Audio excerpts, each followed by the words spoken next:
प्रेम से बोलिए श्री सत्यनारायण भगवान की जय। हरे कृष्णा, राधे राधे। प्रिय भक्तों, आप सभी को वैशाख पूर्णिमा की हार्दिक शुभकामनाएं। भगवान श्री हरि और माता लक्ष्मी आप सभी की मनोकामनाओं को पूर्ण करें। आज वैशाख पूर्णिमा के उपलक्ष्य पर आइए रसपान करते हैं सभी की मनोकामनाओं को पूर्ण करने वाला सत्यनारायण भगवान की बड़ी ही पावन कथा और आरती। वीडियो के अंत में हम सुनेंगे श्री सत्यनारायण भगवान की पूजन सामग्री और पूजन विधि क्या है। श्री सत्यनारायण भगवान की बड़ी ही पावन कथा और आरती को प्रारंभ करने से पहले सभी अपने अपने मन में गौरी पुत्र गणेश, शिव, शिवा, वरुण, भगवान श्री हरि विष्णु और अपने कुल देवी देवताओं का ध्यान करते हुए पूरे भक्ति भाव और प्रसन्न चित्त मन से कथा का रसपान करते हैं। प्रेम से बोलिए श्री गौरी पुत्र गणेश की जय, श्री सत्यनारायण भगवान की जय, श्री माता लक्ष्मी की जय। श्री सत्यनारायण भगवान व्रत कथा प्रथम अध्याय प्रारंभ। महामुनि ऋषि व्यास जी ने कहा, बहुत समय पहले नैमिषारण्य तीर्थ में शौनकादिक 88,000 ऋषियों ने पुराण वेत्ता श्री सूत जी से पूछा, हे सूत जी, इस कलयुग में वेद विद्या रहित मानवों को ईश्वर भक्ति किस प्रकार मिलेगी तथा उनका उद्धार कैसे होगा। हे मुनिश्रेष्ठ, ऐसा कोई व्रत अथवा तप बताइए जिसके करने से थोड़े ही समय में पुण्य प्राप्त हो तथा मनोवांछित फल भी मिले। ऐसी कथा सुनने की हमारी बहुत ही इच्छा है। इस प्रश्न पर शास्त्रों के ज्ञाता श्री सूत जी ने कहा, हे वैष्णवों में पूज्य, आप सभी ने प्राणियों के हित एवं कल्याण की बात पूछी है। अब मैं उस श्रेष्ठ व्रत को आप लोगों से कहूँगा जिसे श्रेष्ठ मुनि नारद जी ने श्री लक्ष्मी नारायण भगवान से पूछा था और श्री लक्ष्मी नारायण भगवान ने मुनि श्रेष्ठ नारद जी को बताया था। आप सभी श्रेष्ठगण यह कथा ध्यान से सुने। मुनि श्रेष्ठ नारद दूसरों के कल्याण हेतु सभी लोकों में घूमते हुए एक समय मृत्यु लोक में आ पहुँचे। यहाँ बहुत सी योनियों में जन्मे प्रायः सभी मनुष्यों को अपने कर्मानुसार अनेक कष्टों से पीड़ित देखकर उन्होंने सोचा कि किस यत्न के कारण से निश्चय ही प्राणियों के कष्टों का निवारण हो सकेगा। मन में ऐसा विचार कर श्री नारद विष्णु लोक गए। वहाँ श्वेत वर्ण और 4 भुजाओं वाले देवों के ईश नारायण, जिनके हाथों में चक्र, शंख, गदा और पद्म थे तथा वरमाला पहने हुए थे, को देखकर उनके स्तुति करने लगे। नारद जी ने कहा, हे भगवान, आप अति शक्तिवान हैं। मन तथा वाणी भी आपको नहीं पा सकती। आपका आदि मध्य अंत भी नहीं है। आप निर्गुण स्वरूप सृष्टि के कारण भक्तों के कष्टों को नष्ट करने वाले हो। आपको मेरा शत शत नमन है। नारद जी से इस प्रकार की प्रार्थना सुनकर विष्णु भगवान बोले, हे योगीराज, आपके मन में क्या है? आपका किस कार्य हेतु यहाँ आना हुआ है? निसंकोच कहें। तब मुनिश्रेष्ठ नारद मुनि ने कहा, मृत्यु लोक में सब मनुष्य जो अनेक योनियों में पैदा हुए हैं, अपने अपने कर्मों द्वारा अनेक प्रकार के कष्टों के कारण दुखी हैं। हे स्वामी, यदि आप मुझ पर दया रखते हैं तो बताइए कि उन मनुष्यों के सब कष्ट थोड़े से ही प्रयत्न से किस प्रकार दूर हो सकते हैं। श्री विष्णु भगवान ने कहा, हे नारद, मनुष्यों की भलाई हेतु तुमने यह बहुत उत्तम प्रश्न किया है। जिस व्रत के करने से मनुष्य मोह से छूट जाता है, वह व्रत मैं तुमसे कहता हूँ।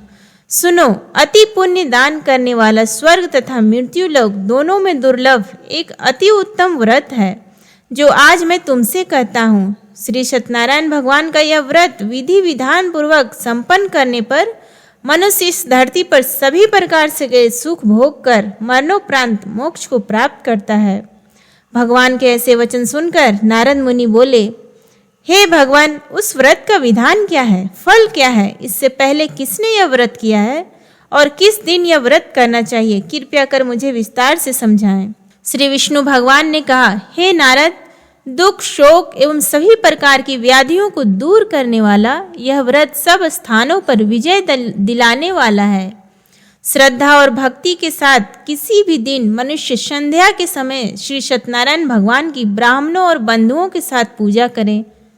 भक्ति भाव से केले का फल, नैवेद्य, घी, शहद, शक्कर अथवा गुड़, दूध और गेहूं का आटा सवाया लेवें। गेहूं के अभाव में साठी का चूर्ण भी ले सकते हैं।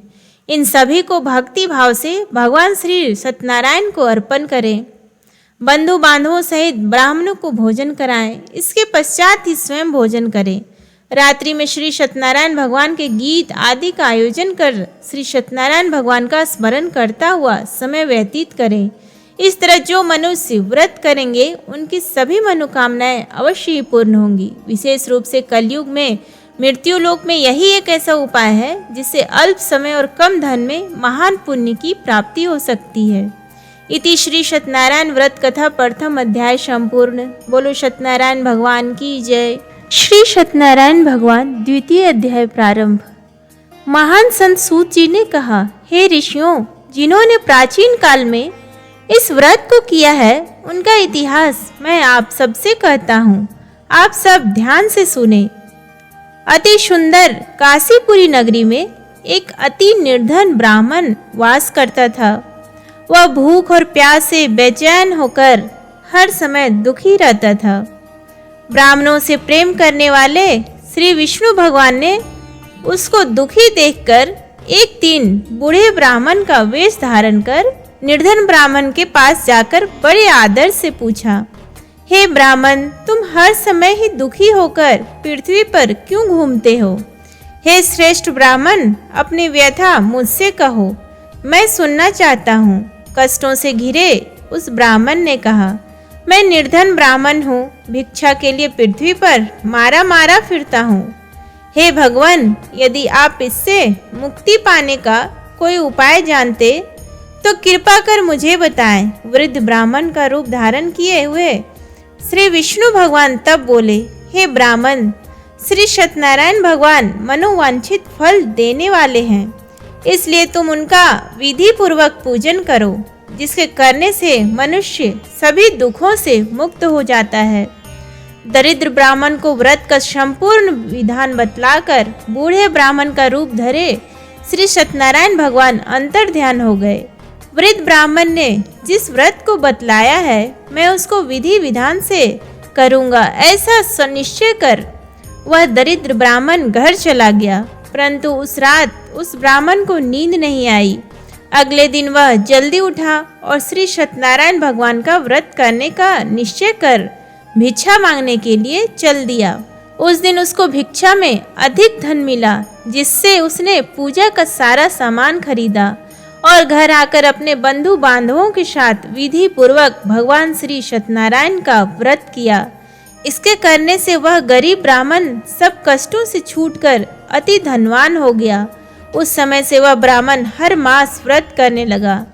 श्री सत्यनारायण भगवान के व्रत को जो शास्त्र विधि के अनुसार श्रद्धा पूर्वक करेगा वह सब कष्टों से छूटकर मोक्ष प्राप्त करेगा। जो भी मनुष्य श्री सत्यनारायण भगवान का व्रत करेगा वह सब कष्टों से छूट जाएगा। इस तरह नारद जी से श्री सत्यनारायण भगवान का कहा हुआ यह व्रत मैंने तुमसे कहा। हे श्रेष्ठ ब्राह्मणों, अब आप और क्या सुनना चाहते हैं मुझसे कहें। तब ऋषियों ने कहा, हे मुनीश्वर, संसार में इस विप्र से सुनकर किस किस ने इस व्रत को किया, हम सब सुनना चाहते हैं। मुनियों से ऐसा सुनकर श्री सूत जी ने कहा, हे मुनिगण, जिस जिस प्राणी ने इस व्रत को किया है उन सब की कथा सुनो। एक समय वह धनी ब्राह्मण बंधु बांधवों के साथ शास्त्र विधि के अनुसार अपने घर पर श्री सत्यनारायण भगवान का व्रत कर रहा था। उसी समय एक लकड़ी बेचने वाला बूढ़ा व्यक्ति वहां आया। उसने सिर पर रखा लकड़ियों का गट्ठर बाहर रख दिया और ब्राह्मण के मकान में पानी पीने चला गया। प्यास से बेचैन लकड़हारे ने विप्र को व्रत करते देखा। वह प्यास को भूल गया। उसने विप्र का अभिनंदन किया और पूछा, हे ब्राह्मण, आप यह किसका पूजन कर रहे हैं? इस व्रत को करने से क्या फल मिलता है? कृपया कर मुझे बताएं। तब उस ब्राह्मण ने कहा, सब इच्छाओं को पूर्ण करने वाला यह श्री सत्यनारायण भगवान का व्रत है। इन्हीं की कृपा से मेरे यहाँ धन एवं ऐश्वर्य का आगमन हुआ है। ब्राह्मण से इस व्रत के बारे में जानकर वह लकड़हारा अत्यंत प्रसन्न हुआ। भगवान का प्रसाद व चरणामृत लेकर और भोजन करने के पश्चात वह अपने घर को चला गया। और फिर अगले दिन लकड़हारे ने अपने मन में संकल्प किया कि आज गांव में लकड़ी बेचने से जो धन मिलेगा उसी से भगवान सत्यनारायण का श्रेष्ठ व्रत करूंगा। मन में ऐसा विचार कर वह लकड़हारा लकड़ियों का गट्ठर अपने सिर पर रखकर जिस नगर में धनवान लोग रहते थे ऐसे सुंदर में नगर में गया।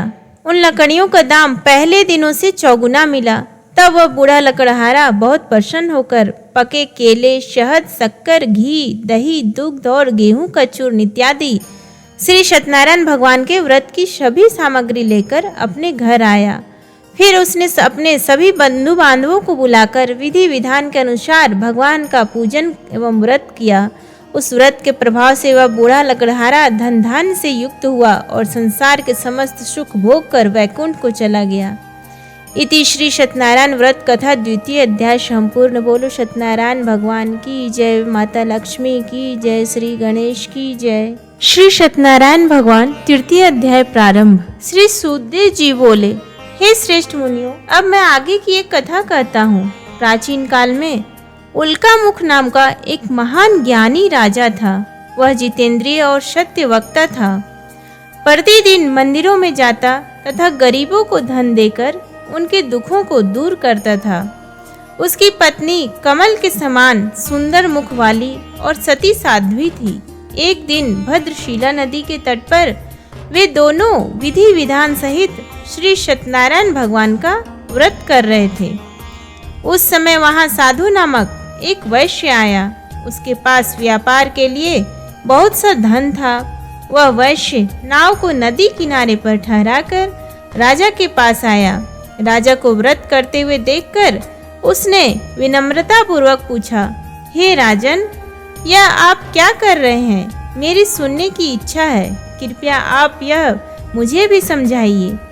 महाराज उल्कामुख ने कहा, हे वैश्य, मैं अपने बंधु बांधवों के साथ पुत्र की प्राप्ति के लिए श्री सत्यनारायण भगवान का व्रत व पूजन कर रहा हूँ। राजा के वचन सुनकर साधु नामक वैश्य ने आदर से कहा, हे राजन, मुझे भी इसका संपूर्ण विधि विधान बताएं। मैं भी आपके कहे अनुसार इस व्रत को करूँगा। मेरी भी कोई संतान नहीं है। मुझे विश्वास है इस उत्तम व्रत को करने से अवश्य ही मुझे भी संतान की प्राप्ति होगी। राजा से व्रत के सब विधान सुन व्यापार से निवृत्त हो वह वैश्य सुख पूर्वक अपने घर आया। अपने पत्नी को संतान देने वाले उस व्रत के विषय में सुनाया और प्रण किया कि जब मेरे संतान होगी तब मैं इस व्रत को करूंगा। वैश्य ने यह वचन अपनी पत्नी लीलावती से भी कहा। एक दिन उसकी पत्नी लीलावती श्री सत्यनारायण भगवान की कृपा से गर्भवती हो गई। 10वें महीने में उसने एक अति सुंदर कन्या को जन्म दिया। दिनों दिन वह कन्या इस तरह बढ़ने लगी जैसे शुक्ल पक्ष का चंद्रमा बढ़ता है। कन्या का नाम उन्होंने कलावती रखा। एक दिन लीलावती ने मीठे शब्दों में अपने पति को याद दिलाया कि आपने जो भगवान का व्रत करने का संकल्प किया था, अब आप उसे पूरा कीजिए। वैश्य ने कहा, हे प्रिय, मैं कलावती के विवाह पर इस व्रत को करूंगा।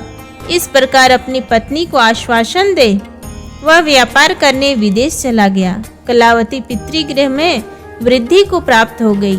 लौटने पर साधु ने जब नगर में सखियों के साथ अपनी विवाह योग्य होती पुत्री को खेलते देखा तो उसे उसके विवाह की चिंता हुई।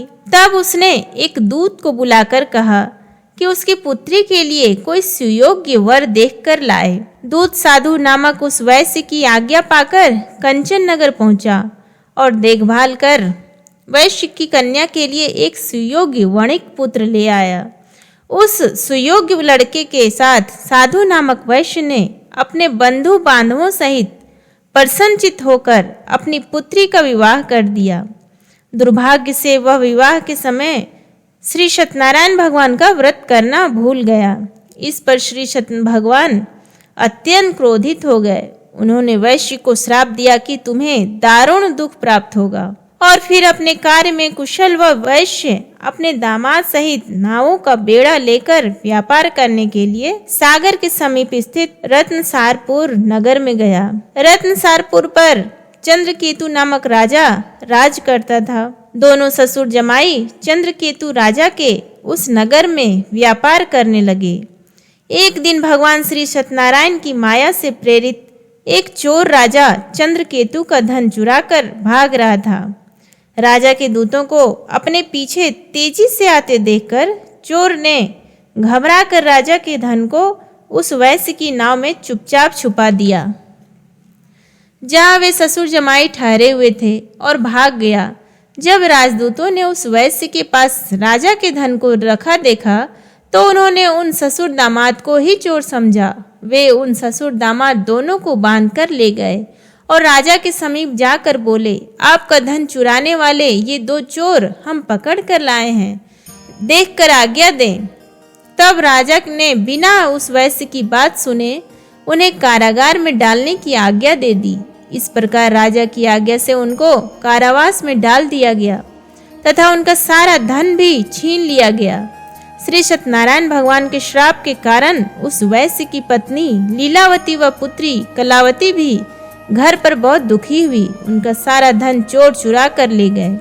मानसिक व शारीरिक पीड़ा तथा भूख प्यास से अति दुखी हो भोजन की आस में कलावती एक ब्राह्मण के घर गई। उसने ब्राह्मण को श्री सत्यनारायण भगवान का व्रत विधि पूर्वक करते देखा। उसने कथा सुनी तथा श्रद्धा पूर्वक प्रसाद ग्रहण कर रात को घर आई। माता ने कलावती से पूछा, हे पुत्री, तू अब तक कहाँ रही? मैं तेरे लिए बहुत चिंतित थी। माता के शब्द सुन कलावती बोली, हे माता, मैंने एक ब्राह्मण के घर श्री सत्यनारायण भगवान का व्रत होते देखा है और मेरी भी उस उत्तम व्रत को करने की इच्छा है। माता ने कन्या के वचन सुनकर पति द्वारा व्रत करने का पूर्व में किया गया संकल्प याद करते हुए श्री सत्यनारायण भगवान के पूजन की तैयारी की। उसने बंधुओं सहित श्री सत्यनारायण भगवान का पूजन व व्रत किया और वर मांगा कि मेरे पति और दामाद शीघ्र ही घर लौट आएं।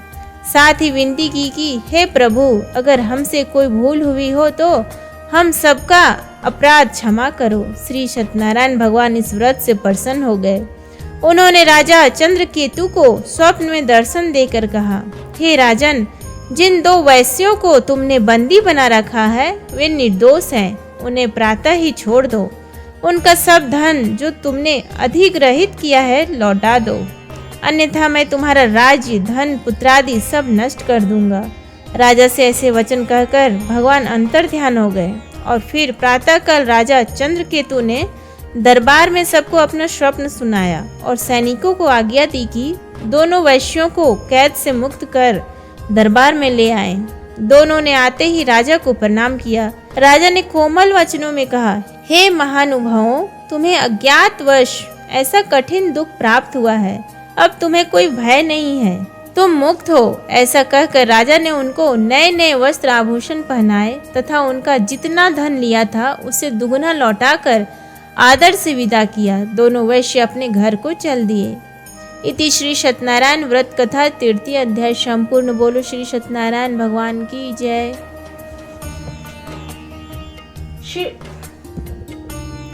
श्री सत्यनारायण भगवान 4th अध्याय। सूत जी ने आगे कहा, वैश्य ने यात्रा प्रारंभ की और अपने नगर की ओर चला। उनके थोड़ी दूर आगे बढ़ने पर दंडी वेशधारी श्री सत्यनारायण भगवान ने उसकी परीक्षा लेने हेतु उससे पूछा, हे वैश्य, तेरी नाव में क्या है? अभिमानी वणिक हंसता हुआ बोला, हे दंडी, आप ऐसा क्यों पूछ रहे हो? क्या धन लेने की कामना है? मेरी नाव में तो बेल और पत्ते भरे हैं। वैश्य के ऐसे वचन सुनकर दंडी वेशधारी श्री सत्यनारायण भगवान बोले, तुम्हारा ही वचन सत्य हो। ऐसा कहकर वे वहां से चले गए और कुछ दूर जाकर समुद्र के तट पर बैठ गए कि वह अभी माफी मांगने तथा अपना पश्चाताप करने आता होगा। दंडी महाराज के जाने के पश्चात वैश्य ने नित्य क्रिया से निवृत्त होने के बाद नाव को ऊंची उठी देखकर अचंभा किया तथा नाव में बेल पत्ते आदि देखकर मूर्छित हो जमीन पर गिर पड़ा। मूर्छा खुलने पर अति शोक करने लगा। तब उसके दामाद ने कहा, आप शोक ना करें, यह दंडी महाराज का श्राप है, अतः हमें उनकी शरण में ही चलना चाहिए, वही हमारे दुखों का अंत करेंगे। दामाद के वचन सुनकर वह वैश्य दंडी भगवान के पास पहुंचा और अत्यंत भक्ति भाव से पश्चाताप करते हुए बोला, मैंने जो आपसे असत्य वचन कहे थे उनके लिए मुझे क्षमा करे। ऐसा कहकर वह शोकातुर हो रोने लगा। तब दंडी भगवान बोले, हे वणिक पुत्र, मेरी आज्ञा से ही बार बार तुझे कष्ट प्राप्त हुआ है, तू मेरी पूजा से विमुख हुआ है। तब उस वैश्य ने कहा, हे भगवान, आपकी माया को ब्रह्मा आदि देवता भी नहीं जान पाते, तब मैं मूर्ख भला कैसे जान सकता हूँ। आप प्रसन्न होइए, मैं अपनी क्षमता अनुसार आपकी पूजा करूँगा।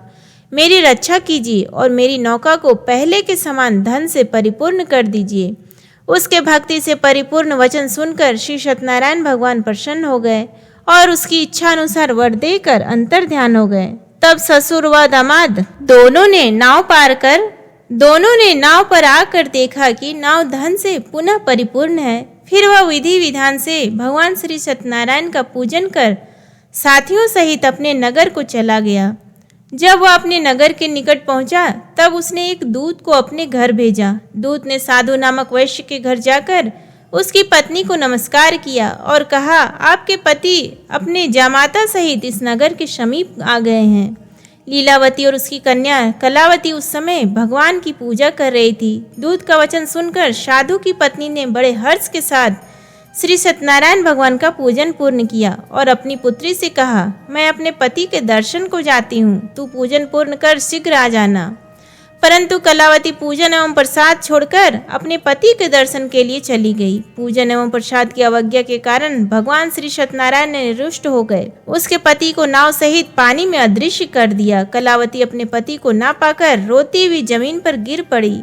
नौका को डूबा हुआ तथा कन्या को रोती हुई देख साधु नामक वैश्य द्रवित हो बोला, हे प्रभु, मुझसे या मेरे परिवार से अज्ञानतावश जो अपराध हुआ है उसे क्षमा करें। उसके ऐसे वचन सुनकर श्री सत्यनारायण भगवान प्रसन्न हो गए। आकाशवाणी हुई, हे वैश्य, तेरी पुत्री मेरा प्रसाद छोड़कर आई है, इसलिए इसका पति अदृश्य हुआ है। यदि वह घर जाकर प्रसाद ग्रहण कर लौटे तो इसका पति अवश्य मिलेगा। आकाशवाणी सुनकर कलावती ने घर पहुंचकर प्रसाद ग्रहण किया और फिर आकर अपने पति को पूर्ण रूप में पाकर वह अति प्रसन्न हुई तथा उसने अपने पति के दर्शन किए। तत्पश्चात साधु वैश्य ने वहीं बंधु बांधवों सहित भगवान श्री सत्यनारायण का विधि पूर्वक पूजन किया। वह इस लोक के सभी प्रकार के सुख भोग कर अंत में मोक्ष को प्राप्त हुआ। इति श्री सत्यनारायण व्रत कथा चतुर्थ अध्याय संपूर्ण। बोलो सत्यनारायण भगवान की जय। श्री सत्यनारायण भगवान व्रत कथा पंचम अध्याय। श्री सूत जी बोले, हे ऋषिगण, मैं एक और कथा कहता हूँ, आप सभी ध्यान से सुनो। सदा प्रजा के लिए चिंतित तुंगध्वज नाम का एक राजा था। उसने भगवान सत्यनारायण का प्रसाद त्याग कर बहुत कष्ट पाया। एक समय राजा वन में वन्य पशुओं को मारकर बड़ के वृक्ष के नीचे आया। वहां उसने ग्वालों को भक्ति भाव से बंधु बांधवों सहित श्री सत्यनारायण जी का पूजन करते देखा। परंतु राजा देखकर भी अभिमान के कारण ना तो वहां गया और ना ही श्री सत्यनारायण भगवान को नमस्कार ही किया। जब ग्वालों ने भगवान का प्रसाद उसके सामने रखा तो वह प्रसाद छोड़कर अपने नगर को चला गया। नगर में पहुंचकर उसने देखा कि उसका सारा राज्य नष्ट हो गया है। वह समझ गया कि यह सब भगवान श्री सत्यनारायण के रुष्ट होकर किया गया है। तब वह वन में वापस आया और ग्वालों के समीप जाकर विधि पूर्वक पूजन कर प्रसाद ग्रहण किया तो श्री सत्यनारायण भगवान की कृपा से सब कुछ पहले जैसा ही हो गया और लंबे समय तक सुख भोग कर मरणोपरांत वह मोक्ष को प्राप्त हुआ। जो मानव इस श्रेष्ठ दुर्लभ व्रत को करेगा, श्री सत्यनारायण भगवान की कृपा से उसे धन धान की कोई कमी नहीं होगी। निर्धन धनी और बंदी बंधनों से मुक्त होकर निर्भय हो जाता है। संतानहीन को संतान प्राप्त होती है तथा सब इच्छाएं पूर्ण कर अंत में वह बैकुंठ धाम को जाता है। अब उनके बारे में भी जानिए जिन्होंने पहले इस व्रत को किया। अब उनके दूसरे जन्म की कथा भी सुनिए। शतानंद नामक वृद्ध ब्राह्मण ने सुदामा के रूप में जन्म लेकर श्री कृष्ण की भक्ति एवं सेवा कर वैकुंठ धाम को प्राप्त किया। उल्कामुख नामक महाराज राजा दशरथ बने और श्री रंगनाथ का पूजन कर मोक्ष को प्राप्त हुए। साधु नाम के वैश्य ने धर्मात्मा व सत्य प्रतिज्ञ राजा मोरध्वज बनकर अपने पुत्र को आरे से चीर कर बैकुंठ धाम प्राप्त किया। महाराज तुंगध्वज स्वयंभू मनु बने। उन्होंने बहुत से लोगों को भगवान की भक्ति में लीन कराकर बैकुंठ धाम प्राप्त किया। लकड़हारा अगले जन्म में गुह नामक निषाद राजा बना, जिसने राम के चरणों की सेवा कर अपने सभी जन्मों को संवार लिया। इति श्री सत्यनारायण व्रत कथा पंचम अध्याय संपूर्ण। बोलो श्री सत्यनारायण भगवान की जय। आइए अब हम प्रारंभ करेंगे आरती। ओम जय जगदीश हरे, स्वामी जय जगदीश हरे। भक्त जनों के संकट, भक्त जनों के संकट क्षण में दूर करे। ओम जय जगदीश हरे। जो ध्यावे फल पावे, दुख विन से मन का। सुख संपत्ति घर आवे, कष्ट मिटे तन का। ओम जय जगदीश हरे। मात पिता तुम मेरे, शरण गहूँ किसकी। तुम बिन और न दूजा, आस करूँ जिसकी। ओम जय जगदीश हरे। तुम पूर्ण परमात्मा, तुम अंतर्यामी। पार ब्रह्म परमेश्वर, तुम सबके स्वामी। ओम जय जगदीश हरे। तुम करुणा के सागर, तुम पालन करता। मैं मूरख खल कामी, कृपा करो भरता। ओम जय जगदीश हरे। तुम हो एक अगोचर, सबके प्राणपति। किस विधि मिलूं दया मैं तुमको, मैं कुमति। ओम जय जगदीश हरे। दीन बंधु दुख हरता, तुम ठाकुर मेरे। करुणा हस्त बढ़ाओ, द्वार पड़ा तेरी। ओम जय जगदीश हरे। विषय विकार मिटाओ, पाप हरो देवा। श्रद्धा भक्ति बढ़ाओ, संतन की सेवा। ओम जय जगदीश हरे। श्री जगदीश जी की आरती जो कोई नर गावे। कहत शिवानंद स्वामी, सुख संपत्ति पावे। ओम जय जगदीश हरे।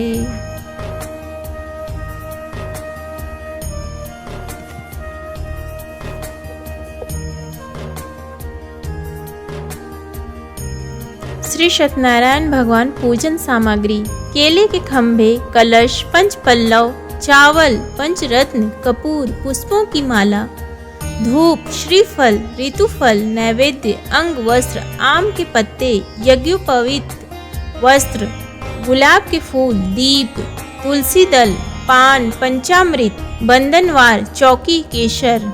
पूजन विधि। श्री सत्यनारायण भगवान व्रत करने वाला पूर्णिमा एवं संक्रांति के दिन किसी भी समय स्नान आदि कर्मों से निवृत्त होकर पूजा स्थल में आसन पर बैठकर श्रद्धा पूर्वक श्री गणेश, वरुण, गौरी, विष्णु आदि सभी देवताओं का स्मरण कर पूजन करें तथा संकल्प ले कि मैं सदा श्री सत्यनारायण भगवान की पूजा तथा कथा श्रवण करूंगा।